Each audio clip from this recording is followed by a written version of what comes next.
It wasn't hard, partly because I felt like the idea was always to tell the story of that protagonist across the Soviet Union. So you have Stalinist era, Khrushchev era, and the end of the Soviet Union. So you have Leo as a young man, Leo as an older man, dealing with the things he's done, and Leo as an old man, in his late 50s in Afghanistan, coming to terms with how things have changed. So the journey for him was finished.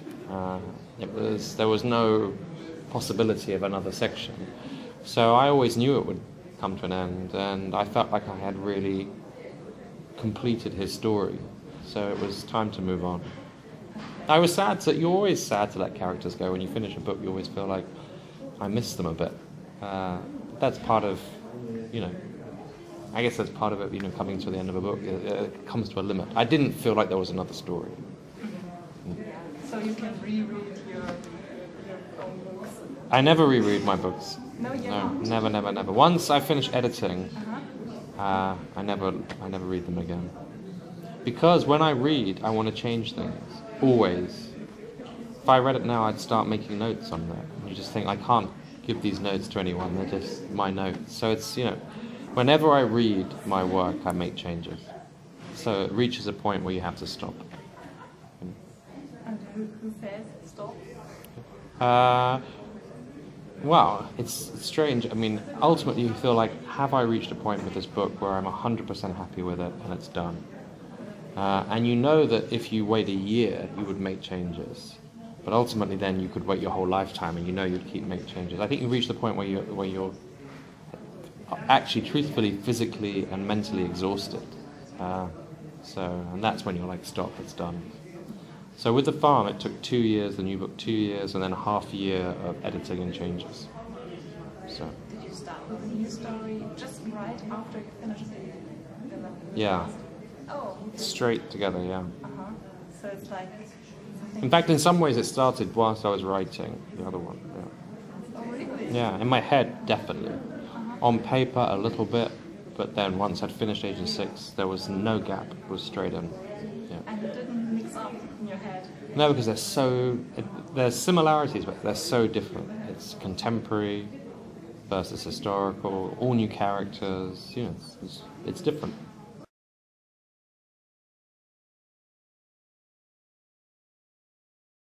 Yes. I mean, there's an element of trickery about it, in the sense that on the one hand it seems like I've just scooped out a huge chunk of my life and thrown it down for people to read. And that's certainly true. That's certainly an element of truth. But it is also a story. I've made up all these characters. They're not real. They look like they're real, but they're not. So there's both going on. It's very personal, but it's also... it's not fact, it's a fictional story. The personal part is, I was writing Agent 6 and my parents had moved to Sweden. They'd retired to a farm in Sweden. And I got a call from my dad saying my mum was very ill, she was in hospital, she'd had a psychotic episode. And he said, you have to fly out to Sweden to see her in hospital. So I booked a ticket to Sweden. Next day, when I'm traveling to Heathrow Airport to fly out, I get a call from my mum, saying everything your dad has said is a lie. I'm not ill. I'll meet you in Heathrow, and I'll tell you the truth. And so I wait at Heathrow. Instead of flying to Sweden, I wait. I meet my mum. She says, I don't want to speak here. Let's go back to your apartment. And I go back to my apartment, and she tells me a story. That is true. That happened. What's not true is I've developed a fictional story. The real event, I was very unsure what to believe. I didn't know what was true or what wasn't true. I wasn't sure whether to believe my dad or my mum. And that's important for the book. But the story I tell in the book is all fiction. Those characters aren't real. I've made them up. But they're trying to represent an event that happened, if that makes sense. There are lots of stories going on. You've got the story of the son, the story of the mother. And people's stories, in a sense, your story, my story, isn't just one narrative. It's composed of all these different parts that, your past, things that happen when you were a child, things that happen when you were a teenager. They all get muddled up into one story. So I think, the interconnections between stories are very important. And this is about that. You think you know someone, and then you see a whole different side to them you never saw before.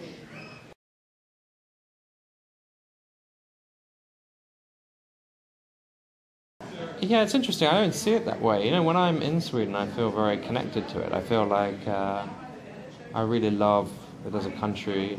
My aunt, who died actually in December, is, or was, the closest relative I have out of all my relatives. So I was very sad when she died. I'm not really close to any of my English relatives at all.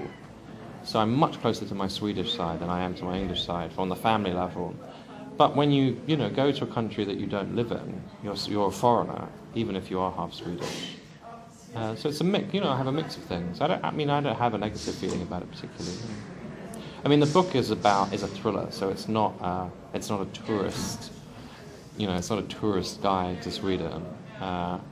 If you said if I wrote a thriller in London, as I am actually, it's going to be about darkness and about things that are. But it's not the best side of London. Thrillers aren't about the best side of people always. So that's why, I guess. Yeah, the research element for this was different. It was more about psychology. I read quite a lot of books about psychology, about the way in which psychologists use the detective motif to explore how they explore the mind, and how things in the mind are like clues to what you're thinking, and not always direct clues. So in a weird way, your brain is this big puzzle.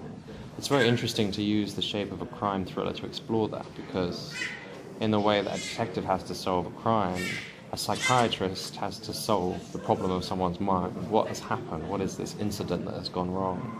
So there were all these ideas floating around. So I read that. Then just all other different kinds of research that were just sort of on a specific place, or for this it was mostly on psychiatry and psychology.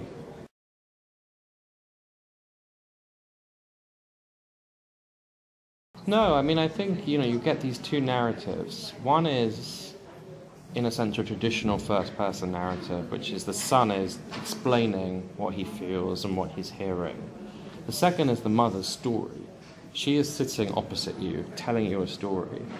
And it's, in a sense, just dialogue. I mean, she's talking. It's like raw dialogue. It's not a narrative in the same way his is a narrative. She's not explaining it as a story. She's saying, this is what happened.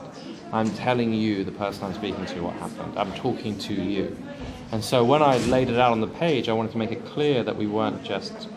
You were hearing something raw and untapped. And I pulled in the margins. And I'm sure in the audiobook, she will be performing it as a speech compared to he is, speaking as someone who is contemplating the situation. It's a key difference. And those two elements collided against each other. And you have to pick through it all. What do you believe and what don't you believe? So yeah, that was very important to make that separation. Yeah. What I'd like to say, this book means a great deal to me. I think the audio production seems fantastic, and I hope you enjoy it. Yeah.